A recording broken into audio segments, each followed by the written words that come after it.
Tem um provérbio bíblico que fala que um abismo puxa o outro. Então, quando você está perto de um abismo, cuidado, porque as coisas vão ficando cada vez piores. E dá a impressão de que é isso que está acontecendo aqui, né? O abismo do tigrinho, é um buraco que engole todo mundo, puxou o outro, que é o abismo do agiota. A mulher se compromete com duas coisas erradas que nunca vão dar dinheiro para ela. E aí ela precisa matar, porque ela está dizendo que não foi para pagar a dívida. Ela que está dizendo que conseguiu pagar 45 mil. Mas a polícia está questionando isso, porque ela trabalha como diarista já faz muito tempo. Será que ela ia conseguir, com as diárias dela, juntar 45 mil reais para pagar aquela dívida? A polícia pensa que é mais uma mentira contada por ela. Vai ter novidade ainda hoje desse caso aqui também. Eu trago agora o caso do tenente da Rota que foi baleado em São Paulo. Um dos homens suspeitos de participar do atentado do Roquson Pimentel foi morto hoje durante um confronto lá em Peruíbe, no litoral de São Paulo. Não é esse aqui, tá? Isso aqui é outra pessoa. Mas pode deixar a foto dele que eu já te conto quem ele é. Esse homem morto hoje pela parte da manhã pela Rota era conhecido como Galego e ele fazia parte de uma organização criminosa. A polícia também divulgou, agora sim, a foto desse outro bandido. E de acordo com a Rota, esse aqui é o cara que puxou o gatilho para tentar matar o tenente Pimentel. Ele é o Hércules da Costa Siqueira, tem 45 anos e no mundo do crime é conhecido como Golias. Tem um relatório que mostrou que o tenente Pimentel era monitorado por bandidos desde fevereiro e o Balanço Geral teve acesso a imagens exclusivas do sistema de monitoramento lá da Prefeitura de São Caetano. Olha o que a gente vê aqui, ó. O mesmo carro em dias e horários diferentes. Por 96 vezes, esse carro foi flagrado pelas câmeras de segurança lá de São Caetano. Os policiais fizeram um verdadeiro quebra-cabeças. Pegaram todas essas imagens e colocaram em cima da mesa como se fosse um tabuleiro. E eles agora têm certeza. Os bandidos monitoraram todos os passos do tenente até que o Golias recebeu a missão de chegar para matar. Reportagem exclusiva na tela do Balanço. Por trás da emboscada, muita espera. Antes do tiro, 96 dias de planejamento. Quem diz isso é a própria polícia, que revelou como os integrantes do PCC monitoravam a rotina do tenente da Rota Ronixon Pimentel dos Santos, muito antes do dia do ataque. As investigações apontam que desde 14 de fevereiro, esse carro branco seguia um roteiro por diferentes bairros de São Caetano do Sul, na região metropolitana de São Paulo. Entre os endereços visitados, a rua onde fica a casa do tenente Pimentel e a academia onde ele treina. O veículo é o mesmo que foi usado pelos criminosos para fugir depois do atentado contra o militar. As imagens foram registradas por essa central de inteligência que funciona como Smart Sampa e monitora mais de 700 câmeras 24 horas por dia em São Caetano do Sul. No dia do fato, nós, em auxílio às investigações da Polícia Civil, nós começamos a traçar o perfil desse veículo. Nós percebemos que esse veículo vinha acompanhando a vítima desde fevereiro. Então nós traçamos um perfil por onde ele entrava no município, quanto tempo ele permanecia e por onde ele saía. Para os investigadores, não eram passagens aleatórias. Os registros indicam um possível trabalho de observação, já que o monitoramento continuou até poucos dias antes do crime. Como o carro estava em situação regular, os criminosos circularam livremente, sem chamar a atenção das autoridades. Era um veículo com placa normal, é um veículo quente, né? Não era um veículo dublê, e ele era utilizado para fazer esse monitoramento do policial. Tanto que não levantou suspeitas para o Smart Sampa, nem para o sistema de inteligência e também para o banco de dados que é integrado com o sistema. No dia 22 de maio, o carro foi flagrado passando pela Avenida Goiás, onde o tenente Pimentel seria baleado um mês depois. Uma coincidência que ganhou um peso importante dentro da investigação. Esse é o último registro do carro da quadrilha passando aqui pela cidade um mês antes do atentado. Essa aqui é a Avenida Goiás, região central de São Caetano do Sul, e a partir desse ponto até a casa do tenente são menos de 500 metros.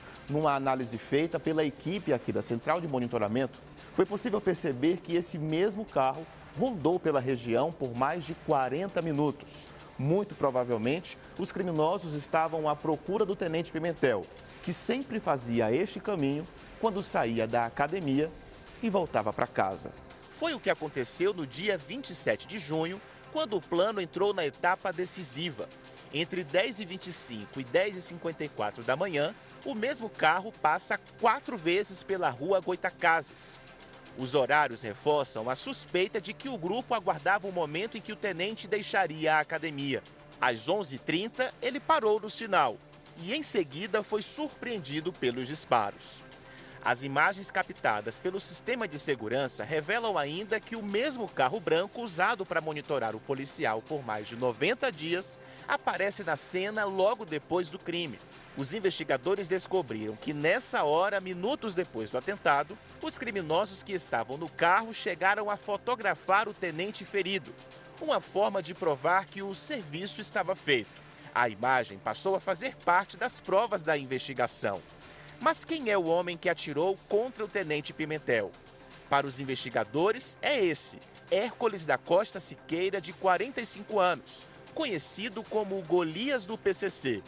A polícia diz que é ele quem aparece descendo do carro com uma blusa branca e subindo da motocicleta usada na fuga. Foi por esse motivo que o Departamento de Homicídios e Proteção à Pessoa pediu a prisão temporária dele. O atirador, uma extensa ficha corrida, já foi preso diversas outras oportunidades. Na madrugada de hoje, Hércules foi localizado em Taubaté, no interior de São Paulo, mas conseguiu escapar.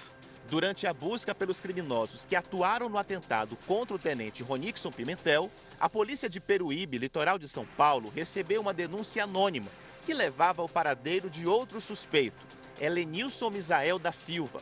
O homem conhecido como Galego é apontado como integrante de uma organização criminosa. Galego tentou fugir da abordagem. Houve perseguição e ele acabou baleado e morto durante o confronto com os policiais. Cada imagem analisada pela investigação era como uma nova peça do quebra-cabeça. O que parecia um crime rápido se mostrou uma ação planejada nos mínimos detalhes. Mas uma coisa chamou a atenção dos investigadores: o método da quadrilha não era novidade. Monitorar a rotina, esperar o momento certo para agir e só depois partir para o ataque é uma estratégia que já apareceu em outros atentados envolvendo o PCC. E tem um outro detalhe importante: todas as vítimas tinham um perfil muito parecido. Combatiam de forma acirrada as ações da organização criminosa. Foi assim da execução do ex-delegado-geral Rui Ferraz Pontes, responsável por indiciar toda a cúpula do PCC, inclusive Marco Williams Herbas Camacho, o Marcola. Rui Pontes foi perseguido pelas ruas de Praia Grande, litoral de São Paulo, e executado numa emboscada com mais de 20 tiros de fuzil em setembro do ano passado. As investigações apontaram que houve um planejamento minucioso e a participação de integrantes da chamada Sintonia Restrita do PCC, o alto escalão da organização criminosa. 10 pessoas envolvidas no crime acabaram presas. No caso do promotor Lincoln Gaquia, o desfecho foi diferente. A polícia e o Ministério Público de São Paulo conseguiram interromper o plano antes da execução. As investigações revelaram que a facção usava drones, mapeava deslocamentos e recolhia informações sobre o promotor de justiça que investiga o PCC há mais de 20 anos. Ele foi o responsável pela transferência de 22 chefes da organização criminosa para presídios de segurança máxima. Gaquia vive há mais de 10 anos sob escolta policial 24 horas por dia. Organizações criminosas, elas sempre tentam intimidar policiais e autoridades. Mas isso acaba sendo, na maioria das vezes, um tiro no pé. Os policiais vão fazer o possível para que esses criminosos sejam identificados e sejam encontrados. O tenente Ronixon Pimentel faz parte da rota há 7 anos, desde 2019. O batalhão especializado tem histórico de ações contra o PCC. O atentado contra o tenente é tratado pelas autoridades como uma retaliação direta à atuação do oficial. Em 2024, ele participou de uma operação na comunidade de Heliópolis, que matou 2 líderes da facção. Em janeiro desse ano, Ronixon estava numa operação em Suzano, na Grande São Paulo, que também terminou com uma morte. Investigadores analisam se o atentado pode ter relação com essas duas ações. Unidades, como principalmente a rota, elas têm, por princípio, não deixar passar um atentado contra um de seus integrantes. Então, se faz o possível para encontrar esses criminosos e, se for necessário, se não houver outra alternativa, esses criminosos acabarão sendo mortos.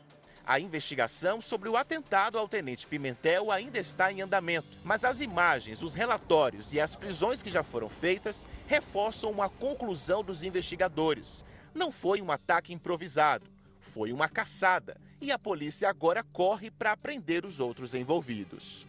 Então a rota, e não só a rota, como todo o choque, como toda a polícia militar, seja o Batalhão Territorial de São Caetano, o Batalhão Territorial da região de Guanazes e todas as regiões que a rota está atuando atrás dos indivíduos, tem sido feito o total aplicação dos recursos policiais necessários para localizar e identificar os indivíduos.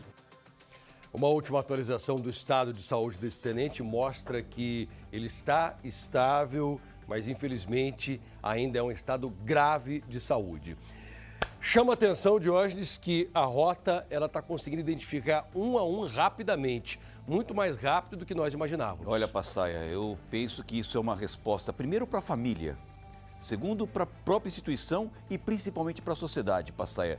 Tem que ficar muito claro que qualquer atentado contra um policial militar, um policial civil, um guarda municipal, qualquer pessoa ligada à área de segurança, inclusive a segurança privada, tem que ter uma resposta dura por parte do Estado, Passaia. É um atentado contra o Estado.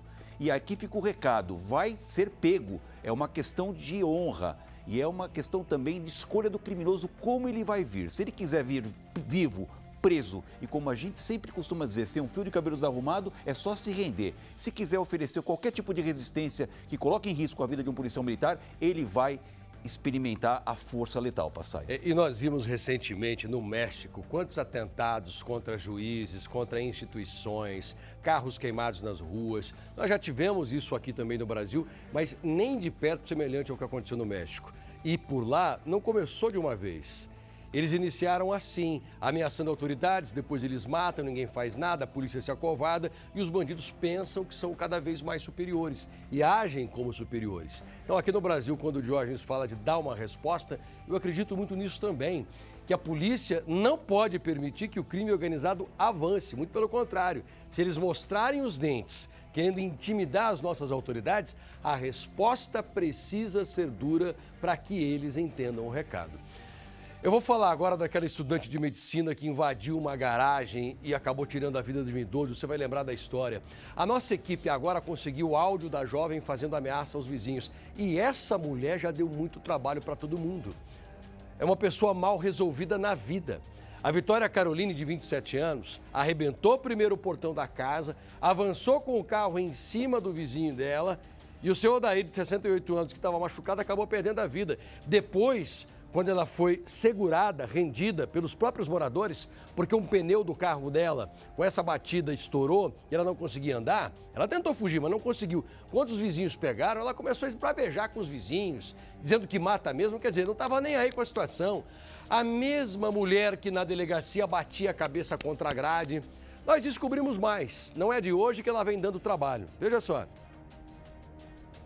E por mim, que todos vocês desse grupo vão bando de inseto.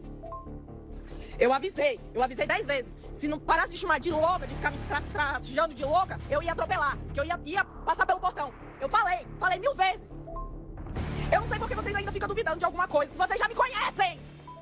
O carro que a estudante de medicina estava quando invadiu uma residência e matou o idoso de 68 anos, identificado como Odair Brustolin, foi apreendido. O veículo ficou bastante danificado. Durante o registro do boletim de ocorrência, feito pela Polícia Militar, a acadêmica batia a cabeça contra a grade, causando ferimentos. Uma equipe do SAMU, que já tinha sido chamada na central de flagrantes, retornou novamente para atender a estudante suspeita de matar o idoso Odair. A equipe de socorristas analisou o comportamento da suspeita na cela e achou melhor encaminhá-la para o Hospital João Paulo II. Os socorristas entraram na central com a maca, mas na hora de retirar a estudante da cela, foram impedidos. O delegado de plantão não autorizou a saída da estudante de medicina para o Hospital João Paulo II. De acordo com a polícia, essa não é a primeira vez que a acadêmica perde o controle emocional. Da outra vez, ela chegou a subir em cima de uma viatura da Polícia Militar, mas logo foi contida. A suspeita estuda medicina numa faculdade particular. Ela é natural do município de Guajará-Mirim, se mudou para Porto Velho para cursar medicina. Eu vou pedir uma outra reportagem para mostrar o rosto dela, tá? Essa mulher já está indiciada.